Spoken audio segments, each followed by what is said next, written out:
তীরে এসে তড়ির উঠল মোহনবাগান সুপার জায়ান্টের এবং অবশ্যই সেক্ষেত্রে অনেকটাই সমালোচিত হচ্ছে কোচ অ্যান্টোনিও লোপেজ সাবাসের স্ট্র্যাটেজিও। পরের বছর তিনি কিভাবে দল তৈরি করতে চান এই নিয়ে এদিনকে জিজ্ঞেস করা হয়েছিল অ্যান্টোনিও লোপেজ সাবাসকে। তিনি কিন্তু স্পষ্টই জানিয়ে দিলেন যে আগে তিনি মোহনবাগানে থাকবেন কি থাকবেন না সে ব্যাপারে নিশ্চিত হন, তারপরেই পরের মৌসুমের দল নিয়ে তিনি ভাবনা চিন্তা শুরু করবেন।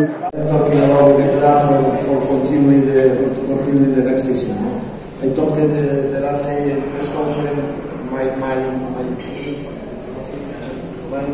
my different opinion. I want to retire like coach in media. No, I want to go immediately out of it. Okay? And now we have negotiation with the club, the possibility to sign one season. This is the actual. Okay? But my idea is to finish my career like coach in India. And today.